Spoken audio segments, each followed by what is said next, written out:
دیکھو اللہ کو سخی سے پیار ہے چاہے وہ گناہ گار ہو، اور بخیل سے اللہ کو نفرت ہے چاہے وہ عبادت گزار ہو۔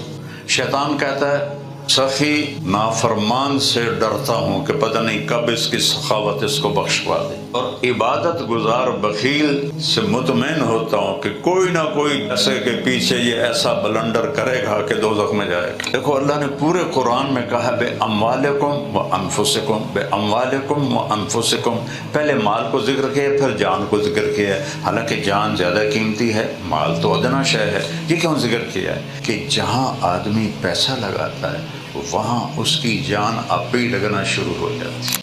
دیکھو اللہ کو سخی سے پیار ہے چاہے وہ گناہ گار ہو، اور بخیل سے اللہ کو نفرت ہے چاہے وہ عبادت گزار ہو۔ شیطان کہتا ہے سخی نافرمان سے ڈرتا ہوں کہ پتہ نہیں کب اس کی سخاوت اس کو بخشوا دے، اور عبادت گزار بخیل سے مطمئن ہوتا ہوں کہ کوئی نہ کوئی پیسے کے پیچھے یہ ایسا بلنڈر کرے گا کہ دوزخ میں جائے گا۔ دیکھو اللہ نے پورے قرآن میں کہا بے اموالکم و انفسکم، بے اموالکم و انفسکم، پہلے مال کو ذکر کیا پھر جان کو ذکر کیا ہے، حالانکہ جان زیادہ قیمتی ہے، مال تو ادنا شے ہے۔ یہ کیوں ذکر کیا ہے کہ جہاں آدمی پیسہ لگاتا ہے وہاں اس کی جان آپ ہی لگنا شروع ہو جاتی ہے۔ جہاں آپ پیسہ لگائیں گے نا وہاں آپ کی جان بھی لگنا شروع ہو جائے گی۔ تو اللہ کو سخی سے پیار ہے۔ رمضان میں زکوٰۃ سے بڑھ کر دو اور پورا سال اللہ کے نام پہ صدقہ نکالا کرو۔ آپ زکوٰۃ دینے سے نہ سخی بنتے ہیں نہ بخیل رہتے ہیں، بیچ میں آ جاتے ہیں۔ ایران کا بادشاہ تھا نا خسرو پرویز، جو ہمارے نبی کا خط جس نے پھاڑا تھا، تو اس کو ایک آیا مچھلی والا مچھلی دینے، تو بادشاہ نے مچھلی دیکھی تو اس کو اتنی پسند آئی، کہنے لگا اس کو 4000 دینار دے دو۔ 4000 دینار جو آج کا کوئی 1 ارب روپیہ بنتا ہے پاکستانی۔ تو اس کی بیوی نے، اس شیریں فرہاد مشہور ہے، اس کی بیوی کا نام شیریں تھا، اس نے اس کے کان میں کہا یہ کیا کر رہے ہو، ایک مچھلی پر اتنے پیسے دے رہے ہو، خزانہ خالی کرو گے؟ میں نے کہا میرے منہ سے نکل گیا، میں بادشاہ ہوں، میں کیسے واپس دوں اپنا بول؟ کہا ایسا کرو اسے بلاؤ، اس سے پوچھو یہ مچھلی نر ہے یا مادہ، اگر وہ کہے نر ہے تو تم کہنا ہمیں مادہ چاہیے تھی تو یہ واپس دو، ہمارے پیسے دو، اگر وہ کہے یہ مادہ ہے تو تم کہنا ہمیں نر چاہیے تھا تو اپنی مچھلی واپس لو، ہمارے پیسے۔ ہاں انہوں نے کہا یہ ٹھیک۔ انہوں نے کہا بھائی ادھر آؤ، یہ مچھلی نر ہے یا مادہ ہے؟ حضور یہ خسرا ہے نا نر ہے۔ انہوں نے کہا 4000 اور دے دو۔ وہ شیریں کو تو تپ چڑھ گئی، وہ تو 8000 ہو گئے۔ 8000 دینار کا مطلب تھا کہ 7 پشتیں بھی کھائیں تو نہیں ختم ہوگا، اتنی بڑی دولت تھی۔ تو جب وہ چادر میں سمیٹ کے چلنے لگا تو 1 دینار گر گیا، تو اس نے نیچے چک کر وہ بھی اٹھا لیا۔ تو شیریں کہنے لگی دیکھا کتنا بخیل ہے، بدبخت، خود غرض، 1 دینار گر گیا تو کیا ہو گیا، اتنی دولت دے دی، اس کی 7 پشتوں کو کافی ہے، اس سے واپس لو ساری دولت۔ اس نے کہا اے ادھر آؤ، اور تجھے اتنا دے دیا کہ تیری 7 پشتوں کو کافی ہے تو یہ دینار کیوں اٹھایا تو نے؟ میں نے کہا حضور اس پہ آپ کا نام لکھا ہوا ہے، کسی کا پاؤں آتا تو بے ادبی ہوتی۔ انہوں نے کہا 4000 اور دے دو۔ سخی بنو، آپ سب سے کہتا ہوں، آپ سے بھی کہتا ہوں، آپ لوگوں کا کام ہے بس پیسے لینا لینا لینا لینا، تو دینا دینا دینا بھی سیکھو، صرف لینا لینا لینا نہ سیکھو، دینا بھی سیکھو۔ سخی بن کے مرو، اللہ کی بارگاہ میں بڑے اونچے اٹھائے جاؤ گے۔ ایک دفعہ حاتم طائی سے کسی نے پوچھا اپنے سے بڑا سخی بھی دیکھا ہے؟ کہنے کہ ہاں، ایک بدو کو دیکھا تھا، رات کا سفر تھا، ایک جگہ رکے، ایک نوجوان تھا، خیمہ اس کا تھا، ہم نے کہا بھائی مسافر ہیں کو کھانا مل جائے گا؟ ابھی بالکل، انہوں نے بکری ذبح کی اور اس کے سامنے رکھ دی۔ تو حاتم، عربوں میں رواج ہے یہ مغز بہت شوق سے کھاتے ہیں، تو اس نے منہ میں ڈالا، کہنے لگا مغز تو بہت مزے کا پکا ہے۔ تو وہ ایک دم اٹھا اور تھوڑی دیر میں وہ مغز لاتا رہا، وہ کھا کے رج گئے۔ صبح جب ہوئی تو اس نے دیکھا تو 5 بکریوں کے سر اترے پڑے تھے اور بکریاں ایسے ہی پڑی تھی۔ تو حاتم نے کہا بھائی یہ تم نے کیا کیا ہے؟ کہا جی رات آپ نے کہا تھا مغز بڑا اچھا ہے تو میں نے یہ بکریاں ذبح کر کے آپ کو کھلا دی۔ کہا تیری کتنی بکریاں ہیں؟ کہا یہ 5 ہی ہیں۔ کہا تو اپنا گزارا کیسا کرے گا؟ کہا وہ اوپر والا ہے، وہ کل دے دے گا۔ انہوں نے کہا، حاتم نے کہا وہ مجھ سے بڑا سخی تھا، اس نے ٹوٹل اپنی جائیداد قربان کر دی۔ تو پوچھنے والے نے پوچھا پھر آپ نے اسے کیا دیا؟ کہ میں نے اسے 100 اونٹ دیے۔ پھر لیکن وہ حاتم کے لیے بڑی سخاوت نہیں تھی، وہ تو ہزاروں اونٹوں کا مالک تھا، کہ میں نے اس کو 100 اونٹ دیے۔ اللہ کو سخی سے پیار ہے، بخیل سے پیار ہے ہی نہیں۔ آپ کو عجیب بات سنا، جب سامری نے وہ بچھا بنایا اور لوگوں کو پوجا پہ لگایا تو جب موسیٰ علیہ السلام واپس آئے تو اللہ نے کہا ان کو قتل کرو، ان کی توبہ یہ ہے، دیکھو ہم زمین آسمان گناہوں سے بھر دیں، ہماری توبہ ہے یا اللہ معاف کر دے، اور ان کی توبہ تھی سر لاتے ہو۔ اللہ اکبر، کتنا فرق ہے۔ دعا دو اس کملی والے کو جو یہ ساری رعایتیں ہمیں دلوا کے۔ تو جب سامری کو پکڑا نا تو جبریل آ گئے کہ اللہ کہہ رہے ہیں اس کو قتل نہیں کرنا۔ کہنے بھائی اس بدبخت نے تو سارا یہ کفر شروع کروایا تھا، اس کو کیسے چھوڑ دیں؟ تو جبریل نے کہا اللہ کہہ رہے ہیں سخی ہے، سخی کو قتل کرنا مجھے اچھا نہیں لگتا، یہ آپ ہی مر جائے گا، لا مساس، آپ ہی مر جائے گا۔ تو وہ چند دنوں میں بخار سے مر گیا۔ اللہ نے کفر پر، منافقت پر اور کفر کا ذریعہ بننے پر قتل نہیں ہونے دیا کہ سخی ہے۔ تو آپ تو ایمان والے ایمان والیاں بیٹھی ہو، اگر آپ سخی بنو گے اللہ کے خزانے کھل جائیں۔ اپنی اولاد کا فکر نہ کرو، ساڑی مصیبت ہے اپنی اولاد نہیں، اگو پوتریاں دا بھی فکر، مڑ اگو دوتریاں دا بھی فکر، انہاں دا کوئی جم پوے تو انہاں دا بھی فکر۔ وہ یہ فکر اتار دو، ہر ایک بچہ اپنا نصیب یہاں لے کے آتا ہے۔ تو میں 70 کی دہائی میں ڈاکٹر بننے لگا تھا، میرے رب نے میرے مقدر میں یہ کیا تھا، اگر میں ڈاکٹر ہوتا تو آپ مجھے بلاتے؟ اتنے سارے تم کٹھے بیٹھے ہو، مجھے بلاتے تم لوگ؟ پھرتے ہیں خار میر کوئی پوچھتا نہیں، اس عاشقی میں عزت سادات بھی گئی۔ میرا چھوٹا بھائی کارڈیالوجسٹ سے ماشاءاللہ بہت اچھا ڈاکٹر ہے، بہت قابل ہے، اور وہ میں اس لیے نہیں کہ میرا بھائی ہے، میں قسم کھاتا ہوں نہ کسی کمپنی سے وہ کمیشن لیتا ہے، نہ کسی لیبارٹری سے وہ کمیشن لیتا ہے، صرف اپنی حلال فیس لیتا ہے، سوائے اس ایک کے باقی پورا ہسپتال تاجر کسٹمر ہے، مریض نہیں ہوتا، مریض کسٹمر ہوتا ہے، اور کتنے طرف سے وہ اس مریض کو لوٹتے ہیں۔ میرے نبی نے فرمایا بدترین پیسہ وہ ہے جو دنیا کے بڑے بڑے گھر بنانے میں لگے، جس گھر کو چھوڑ جانا ہے اسے کیا سنوارنا اور کیا محل بنانا۔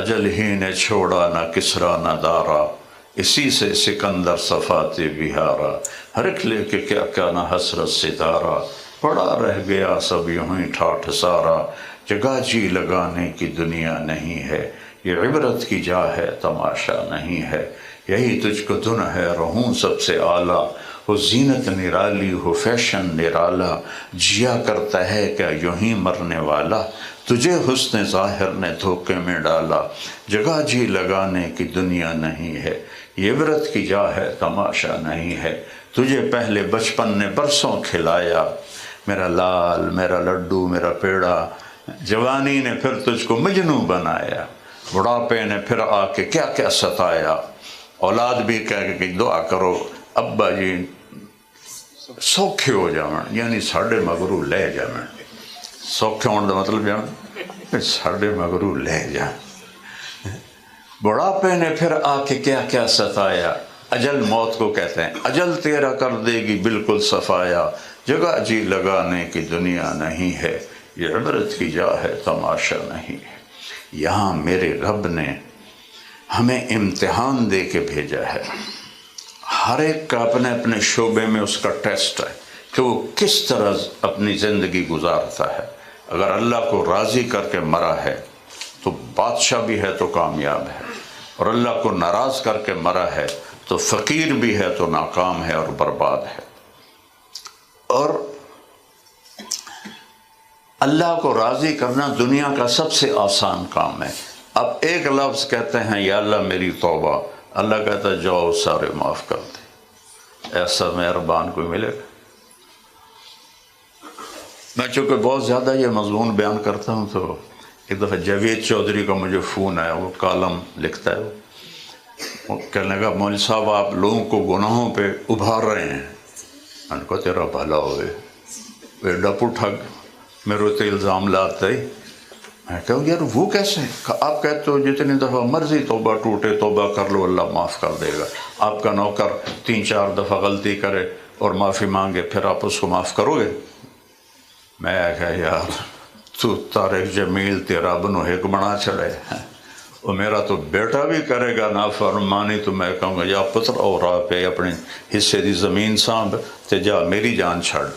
وہ میں طارق جمیل، وہ رب ہے، اللہ اللہ واللہ الذی لا الہ الا ہو الرحمن الرحیم الملک القدوس السلام المومن المہیمن العزیز الجبار المتکبر الخالق الباری المصور الغفار القہار الوہاب الرزاق الفتاح العلیم القابض الباسط الخافض الرافع المعز المذل السمیع البصیر الحکم العدل اللطیف الخبیر الحلیم العظیم الغفور الشکور العلی الکبیر الحسیب الجلیل الکریم الرقیب المجیب الواسع المجید الباعث الشہید الحق الوکیل القوی المتین الولی الحمید المحصی المبدی المعید الواجد الماجد الواحد الاحد الصمد القادر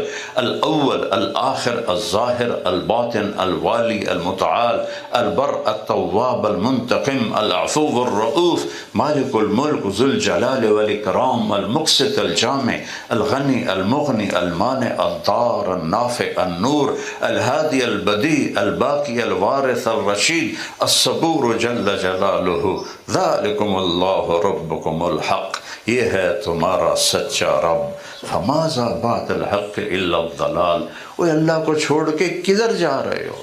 این تذہبون، کہاں جا رہے ہو؟ ایک آیت مجھے بہت رلاتی ہے، یا ایہا الانسان، قرآن میں 2 دفعہ آیا ہے یا ایہا الانسان پورے قرآن۔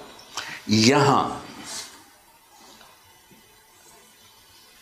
یا ایہا الانسان، یا ایہا المسلم نہیں، اے انسان جو پتھر کی پوجا کر رہا ہے، جو اللہ کا انکار کر رہا ہے، سب کو اللہ کہہ رہا ہے، 7 ارب کو کہہ رہا ہے، مردوں عورتوں کو کہہ رہا ہے یا ایہا الانسان۔ اور جو اس میں درد ہے، اس کی مثال دیتا ہوں۔ آج یہاں اولادیں بہت زیادہ دور چلی گئی ہیں تو ماں باپ کو بھی شٹ اپ کال دیتے ہیں، تو اس وقت جو ماں کے دل پہ گزرتی ہے وہ اللہ کے سوا کوئی نہیں جانتا ہے۔ جب وہ باپ کو آنکھیں دکھاتا ہے تو باپ پہ جو گزرتی ہے وہ اللہ کے سوا کوئی نہیں جانتا۔ اس کے اندر سے دکھ اور درد سے جو آواز نکلتی، ارے بیٹا کیا کہہ رہے ہو، کیا کر رہے ہو؟ اس درد کو کروڑوں گنا لامحدود کر کے ان 2 لفظوں میں اللہ مجھے دکھا رہا ہے، او میرا بندہ۔ میں نے کوشش کی ہے کہ درد سے بولوں پر کہاں سے لاؤں، او میری بندی، او میرا بندہ، ما غرک بربک الکریم، اپنے رب سے تو کیوں دور ہو گیا؟ کون سا رب؟ الکریم، جو کرم کرنے والا ہے۔ الذی خلقک تجھے بنایا، فسواک برابر بنایا، فعدلک ہر چیز کو اعتدال سے بنایا، مجھے چھوڑ کے کہاں جا رہا ہے؟ جیسے ایک ایک کا کندھا پکڑ کے جھنجھوڑ رہا ہو کہ ارجعی الی ربک، لوٹاؤ، ففروا الی اللہ، دوڑو اللہ کی طرف۔ بھائیو بہنوں، چند دن کی زندگی ہے، اللہ کو راضی کر کے مر جاؤ، کامیاب ہو۔ اور اللہ کی رضا، میں نے کہا تھا سب سے آسان ہے اللہ کو منانا۔ کیا آپ کو یا اللہ میری توبہ، وہ کہتا جاؤ میں نے معاف کر دیا، اور اس کے بعد اپنا ہاتھ اپنے نبی کے ہاتھ میں دے دو، اس کو محمدی بن کے دکھا دو۔ لا الہ الا اللہ پاسپورٹ ہے، اور محمد الرسول اللہ ویزا ہے۔ ویزے، پاسپورٹ کے بغیر آپ سفر نہیں کر سکتے، ویزے کے بغیر آپ داخل نہیں ہو سکتے۔ یہ چھوٹے چھوٹے ملک بھی پکڑ کے آپ کو اندر ڈال دیں گے۔ تو لا الہ الا اللہ پاسپورٹ ہے جنت کا، اور محمد الرسول اللہ ویزا ہے جنت کا۔ میرے نبی نے فرمایا سارے نبیوں پر حرام ہے جنت جب تک میرا قدم نہ پڑ جائے، اور ساری امتوں پر جنت حرام ہے جب تک میری امت کا قدم نہ پڑ جائے۔ تو دوسری بات اب دونوں فریقین سے میں کہوں گا کہ اپنی زندگی میں محمدی ٹچ لے آؤ، اللہ کو محمدی بن کے دکھا دو۔ اپنی زندگی، گھر کی زندگی، باہر کی زندگی، میرے نبی کی ایک ایک ادا محفوظ ہے۔ یہ واحد نبی ہیں جن کی ہر شے محفوظ ہے۔ جی مجھے اپنے تاریخ پیدائش یاد ہے، دن کون سا تھا مجھے یاد نہیں، مجھے اپنا تاریخ پیدائش کا دن نہیں پتہ۔ اور میرے نبی یتیم پیدا ہو رہے ہیں، 2 مہینے کے تھے، باپ کا انتقال ہو گیا ماں کے پیٹ میں، تو یتیم پیدا ہو رہے ہیں۔ اور ساری کائنات، دیکھو مورخ کا قلم طاقتور لوگوں کے لیے چلتا ہے، یتیم کے لیے قلم نہیں چلتا۔ یہاں ساری کائنات کو پابند کیا ہے کہ قلم سنبھالو، کاغذ سنبھالو، 2 جہان کے سردار کو بھیج رہا ہوں۔ وَأَحْسَنَ مِنْكَ لَمْ تَرَ قَطُّ عَيْنِي، یا رسول اللہ آپ جیسا حسین میری آنکھوں نے نہیں دیکھا۔ وَأَجْمَلَ مِنْكَ لَمْ تَلِدِ النِّسَاءُ، اور آپ جیسے عالی نسب کسی ماں نے نہیں جنا۔ جمال کہتے ہیں خاندانی خوبصورتی کو، اور حسن کہتے ہیں ظاہری خوبصورتی کو۔ تو خوش قسمت ہے حسان بن ثابت جو آپ کو یوں اشارہ کر کے فرما رہے ہیں وَأَحْسَنَ مِنْكَ لَمْ تَرَ قَطُّ عَيْنٍ وَأَجْمَلَ مِنْكَ لَمْ تَلِدِ النِّسَاءُ۔ عجیب بات ہے، اللہ کے نبی حسان کے لیے ممبر بچھواتے تھے، ابو بکر کے لیے نہیں، عمر کے لیے نہیں، عثمان کے لیے نہیں، علی کے لیے نہیں، صرف حسان بن ثابت۔ کہتے ممبر لاؤ، میرا ممبر، تو آپ کا ممبر، حسان بیٹھو اور اپنے نبی کی تعریف کرو۔ تو پھر وہ چہرہ مبارک سامنے ہے اور فی البدی بولے جا رہے ہیں وَأَحْسَنَ مِنْكَ لَمْ تَرَ قَطُّ عَيْنِي، آپ جیسے حسن والا میں کیا کسی بھی آنکھ نے نہیں دیکھا۔ کہ ایک بدو عورت آپ کا حلیہ بتاتی ہے رأیت رجلا ظاہر الوضاء ابلج الوجہ حسن الخلق لم تعبه ثجرا لم تزری به صعلا وسیم قسیم فی عینیہ دعج فی صوته صہد فی اشفارہ وطف فی لحیتہ کثاثہ فی عنقہ سطح۔ دیکھو الفاظ میں کتنا ردم ہے۔ وہ کہتی ہے میں نے ایک شخص دیکھا، مجھے لگا جیسے چودھری کا چاندی کپڑے پہن کے آ گیا ہے۔ ہائے ہائے، کیا مبارک آنکھیں ہیں جنہوں نے اللہ کے نبی کو دیکھا، اور ایسے خوبصورت ہیں کہ حسن ہاتھ باندھ کے کھڑا ہوا ہے، نہ اتنے موٹے ہیں کہ پیٹ نکلا ہوا ہو، نہ اتنے پتلے ہیں کہ بے روب ہو جائیں، اور وسیم اسے کہتے ہیں جس کو جتنا دیکھو دیکھنے کا شوق بڑھ جائے، آنکھ نہ بھرے کبھی۔ وہ دنیا میں ایک ہی آیا ہے، میرا آپ کا نبی اور قسیم اسے کہتے ہیں جس کو جدھر سے دیکھو حسن حسن نظر آئے، اسے قسیم کہتے ہیں۔ وہ بھی ایک ہی آیا، میرا آپ کا نبی۔ تو احسن من کا، آپ سے حسن والا آنکھ نے نہیں دیکھ، وَأَجْمَلَ مِنْكَ لَمْ تَلِدِ النِّسَاءُ، اس لیے یہاں پیدائش کا ذکر کیا۔ آپ جیسا عالی نسب دنیا میں پیدا نہیں ہوا، کہ ایک واحد ہستی ہیں جن کا نسب عبداللہ سے آدم تک موجود ہے۔ میں ہر بیان میں لوگوں کو سناتا ہوں، محمد بن عبداللہ بن عبد المطلب بن ہاشم بن عبد مناف بن قصی بن کلاب بن مرہ بن کعب بن لوی بن غالب بن فہر بن مالک بن نذر بن کنانہ بن خزیمہ بن مدرکہ بن الیاس بن مدر بن نزار بن معد بن عدنان بن اود بن حمیسہ بن سلامان بن عوس بن بوز بن کموال بن ابی بن عوام بن ناشد بن حزا بن بلداس بن یدلاف بن طابخ بن جاہم بن ناحش بن ماخی بن عیفی بن عبقر بن عبید بن الدعاء بن حمدان بن سنبر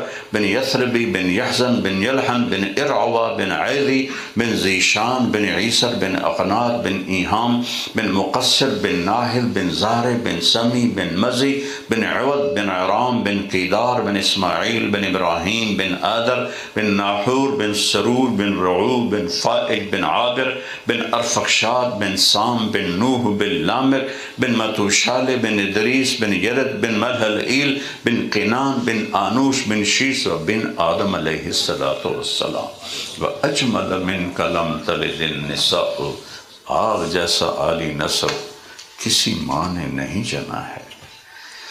تو اللہ کہتا ہے مجھے محمدی بن کے دکھا دو، میں تمہیں پاس کر دوں گا۔ اچھا تو مسلی ہے یا سید ہے؟ وہاں سکہ محمدی کا چلتا ہے، سید قریشی نہیں چلتا، محمدی چلتا ہے۔ بلال حبشی پیو دا نام دا پتہ ہے دادے دا آج تک کسے کتابش نہیں ملیا۔ اور میرا نبی فرماتا ہے کہ قیامت کے دن میں براق پہ ہوں گا اور بلال میرے آگے سرخ اونٹنی پہ چلے گا، اور جب میدان حشر میں پہنچیں گے تو اللہ بلال سے کہے گا اذان دے، تو بلال اونٹنی پہ کھڑے ہو کے اذان دیں گے جو کل کائنات سنیں گے۔ کون ہے؟ حبشی۔ باپ کا نام کیا ہے؟ رباح۔ دادے کا نام کیا ہے؟ پتہ ہی نہیں۔ ان کا باپ غلام بن کے بیچا گیا مکے میں، لیکن حضرت عمر کہتے تھے سیدنا بلال، اور ایک سید ہے، قریشی ہے، ہاشمی ہے، اس کے بارے میں اللہ کہتا ہے تبت یدا ابی لہب وتب، برباد ہو جائے بدبخت ابو لہب۔ میرے نبی کا چاچا ہے لیکن نبی کا دشمن ہے۔ زندگی اپنے نبی کی بنا لو میرے عزیزوں، میرے بھائیوں بہنوں۔